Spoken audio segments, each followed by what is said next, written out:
আক্রমণ কর্তা, এই খবরটা তাই লেখিয়া ফাটাই দিছ। যুদ্ধের প্রস্তুতি কোন রাষ্ট্রে নিলে, শত্রুর কাছে যুদ্ধের খবর দিলে এই ব্যক্তির প্রাণদণ্ড ছাড়া কি আর কোন শাস্তি দেওয়া যায়? হ্যাঁ, ব্রিটিশে আমেরিকার উপরে আক্রমণ করার প্রস্তুতি নিরা, এই সংবাদটা ও দেশের অধিবাসী একজনে যদি আমেরিকার দেলায়, এই ব্যক্তির প্রাণদণ্ড ছাড়া কোন সাজা আসেনি? নাই। সিটি লইয়া বেটি রওনা হইছেন। রওজাতুল খাক কতখান দূর হইব মদিনা শরীফ থেকে? বুঝছেন? আচ্ছা, বেটি বহুত দূরে গেছেন গিয়া। রওজাতুল খাক এক জায়গাত হাজিয়া গেলে 4-5 দিন ঘরে হইয়া গিয়া দরতা বার্তা নাই। হুজুর আকরাম সাল্লাল্লাহু আলাইহি সাল্লামে ফরমাইন, ওয়া আলী, তুমি গুড়ালো, আরো 2 জন মানুষ গুড় সবার লগে লও, তুমি তাড়াতাড়ি মক্কা শরীফের রাস্তায় রওনা হও।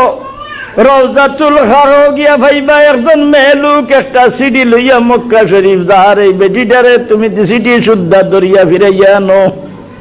রসুল্লাহ তো বেড়ার ওড়ের খবর হইতে পারো, এটা রসুল্লাহ বুধ হইলানি না না, যে আলী তুমি গুড়ালো, তোমার সঙ্গে আরো 2 জন গুড় সবার লো, তাড়াতাড়ি রওনা হইয়া রওজাতুল খাক কোন জায়গাত গিয়া বেটিরে ভাইবা রসুল্লাহ জায়গা ঠিকাইয়া দিরা।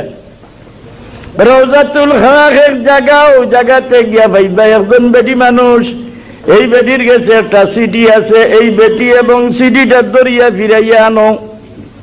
গেলা গিয়া হইলা ও জায়গাত বেটি, বেটিরে দরলা দরিয়া হইলা, গো বেটি তোমার কাছে একটা সিডি আছে, বাইর করিয়া দেও। বেটিয়া কইলা, বাবা হলরে আমার কাছে কোনো সিডি নাই। শক্তভাবে চাপ দিলাতে বেটিয়া কসম করা শুরু করলা। দুনিয়ার বুকে যত কসম রে বিশ্বাস করা যায়, বেটিয়া এক কসম করিয়া করা শুরু করলাম। কারণ আল্লাহর কসম হইতে আপনার মুসলমানে মানবাই নানি। এরপরে হযরত আলী রাদিয়াল্লাহু তাআলা আনহু তলোয়ার টান দিয়ে কুলিয়া কই না, বেটি তুমি আর কসম করিও না, তুমি আর কসম করিও না, তুমি এ কথা বিশ্বাস করিও না যে তোমার গায়ের কাপড় খুলিয়া তোমার শরীরের তালাশি লইয়া আমরা ছাড়ি দিম, এই কথা তুমি বিশ্বাস করিও না। কাপড়ের নিচে থাকি যদি সিটি বাইর করতাম পারি না, তবে তোমার শরীরের চামড়া উতারিয়া চামড়ার নিচে তো সিটি না বার করিয়া ছাড়িতাম নাই। যদি চামড়ার নিচে তো সিটি বার হয় না, তোমার শরীরের সারা গোশত হাড্ডি তনে উঠাইয়া গোশতের নিচে তনে সিটি না বার করিয়া কখনো তোমারে ছাড়িব না। যদি গোশতের নিচে তনে বার হয় না, তোমার শরীরের হাড্ডি সিরিয়া হাড্ডির ভিতর থেকে এই সিটি না বার করা পর্যন্ত তোমারে কখনো ছাড়িব না। ও বেটি তুমি জানো নি খবর খেয়ে দিছেন, এই খবর দিছেন হযরত মুহাম্মদ মুস্তাফা সাল্লাল্লাহু আলাইহি সাল্লামে। এই খবরের মাঝে কোনো সন্দেহ হইবার সম্ভাবনা নাই। দরিয়া আল্লাহ দেখা দেখা যায় হযরত হাতিব ইবনে আবি বলতার কিসসা লম্বা, তানে কতল করতে হযরত উমরে চাইলা।